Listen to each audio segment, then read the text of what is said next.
सामान्य घरातील मुलगा आधी रील स्टार झाला आणि मग तो बिग बॉस मराठीचा स्पर्धक झाला। एक दिवशी मुलगी काय देती गोली ग धोका, त्यासाठी व्हायचं नाही, जिद्दनी राहायचं, भेटला तर भेटला धोका, लढायचं नाही, विंजय करायचा, ते आपल्यासाठी काय नाही, आपण त्यांच्यासाठी लय पेशल आहे, आपला पॅटर्नच बाले आपली वेगळीच। आता मला म्हणते गोली ग तर माझा काम नाही साधा। सूरज चव्हाण यांचं वैयक्तिक आयुष्य खूप संघर्षमय राहिलं आहे। तो लहान असतानाच त्याच्या आई वडिलांचं निधन झालं होतं। सूरज प्रचंड मेहनत करत इथपर्यंत आला आहे। त्याचा हा प्रवास अनेकांना प्रेरणा देणारा आहे। पण रील्स बनवण्याची आयडिया सूरजच्या डोक्यात आली कुठून? त्याला किती पैसे मिळायचे? आता बिग बॉसमध्ये किती पैसे मिळतात? गुलीगत धोका, बुक्कीत टेंगूळ, आपला नाद लय बेकार अशा डायलॉगने प्रचंड फेमस झालेला सूरज चव्हाण बिग बॉसपर्यंतची गरुड झेपेची कहाणी आज आपण जाणून घेणार आहोत। नमस्कार, मी अर्जुन चव्हाण, कॅमेरामन अब्दुल शेख। आपण पाहताय Lokpradhan news Solapur. Big boss Marathi season 5 मध्ये 16 नंबरच्या स्पर्धक जो आला आहे त्यावरून प्रचंड चर्चा सुरू आहे।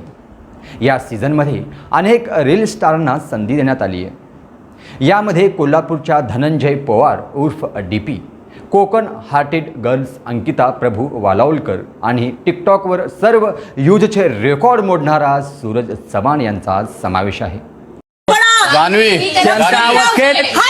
चल फुट, तू गोष्टीवर माझ्याशी वाद नाही घालायचा। चल तू जास्त शहाणपणा करू नको करू। चावी मिळाली ना माझ्या समोर नाही करायचा, माझ्या समोर नाही करायचा शहाणपणा। चल फुट। सूरज चव्हाण याच्या बिग बॉसच्या घरातील एंट्रीवर चाहत्यांकडून संमिश्र प्रतिक्रिया येत आहेत। कुणी यावरून टीका करताना दिसतंय तर कुणाकडून सूरज चव्हाण यांचं भरभरून कौतुक केलं जात आहे। सूरज चव्हाण हा मूळचा बारामतीचा आहे। बारामतीमधील गुमोडवे गाव येथे तो वास्तव्यास आहे। सूरज चव्हाण हा आता लोकप्रिय आणि प्रसिद्धीच्या झोतात आलाय। निकी इंग्लिश नको ना बोल, आपण मराठी माणूस। हो का?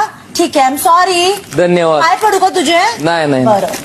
त्याचं वैयक्तिक आयुष्य खूप खडतर राहिलं आहे। सूरजचा जन्म एका गरीब कुटुंबात झाला होता। तो लहान असतानाच त्याच्या आईवडिलांचं निधन झालं होतं। त्याच्या घरातील परिस्थितीची बेताची असल्यामुळे त्याला इयत्ता 8वी पर्यंतचं शिक्षण घेता आलं होतं। सूरजला 5 बहिणी आहेत। यापैकी मोठ्या बहिणीने सूरजचा सांभाळ केला। सूरज मोलमजूर करायचा। या दरम्यान त्याला टिकटॉकबद्दल समजलं। त्याने सुरुवातीला 1-2 व्हिडिओ टाकून पाहिले। ते व्हिडिओ व्हायरल झाले। यानंतर सूरजने मेहनत करून स्वतःच्या हिमतीवर मोबाईल खरेदी केला। त्या मोबाईलमध्ये त्याने टिकटॉक डाउनलोड केलं आणि तो व्हिडिओ शेअर करू लागला। त्याच्या व्हिडिओला चांगली प्रसिद्धी मिळायला लागली। त्याचे व्हिडिओ खूप व्हायरलही झाले। यामुळे त्याला काही यूट्यूब चॅनलकडून शॉर्ट फिल्मसाठी ऑफरही येऊ लागल्या। टिकटॉक बंद झाल्यानंतर सूरजने यूट्यूब चॅनल सुरू केलं। तिथे देखील त्याला लाखो चाहत्यांनी भरभरून प्रतिसाद दिला। त्यामुळे सूरज आज बिग बॉसच्या घरापर्यंत पोहोचू शकला आहे। यावेळी बिग बॉसच्या घरात सूरजने आपण किती पैसे कमवतो याविषयी देखील माहिती दिली आहे। मला आधी दिवसाला 80,000 रुपये मिळायचे, तेव्हा टिकटॉक होतं। आता मला 30 ते 50,000 मिळतात। बच्चा बच्चा जानता है गुलीगत धोका कोण आहे असं सूरज म्हणतोय। सध्या बिग बॉसच्या घरात आठवड्याला सूरज चव्हाणला 50,000 रुपये इतकं मानधन मिळत आहे। सूरज चव्हाण आपल्या रानडी अंदाजात बिग बॉसमध्ये धुमाकूळ घालत आहे। त्याच्यावर प्रेक्षक भरभरून प्रेम देत आहेत। यावर्षीचा बिग बॉस विनर गुलीगत धोका अर्थात सूरज चव्हाण होईल असा अंदाज बांधला जातोय। मराठी बिग बॉस या शोचे अँकर म्हणून सुप्रसिद्ध अभिनेते रितेश देशमुख हे काम पाहत आहेत। तर काय वाटतं मित्रांनो आपल्या सूरज चव्हाणबद्दल आम्हाला कमेंट करून नक्की कळवा। देश दुनियातील ताज्या घडामोडी जाणून घेण्यासाठी आजच आमच्या चॅनलला लाईक करा, शेअर करा आणि सबस्क्राईब करा। पाहत रहा लोकप्रधान न्यूज सोलापूर।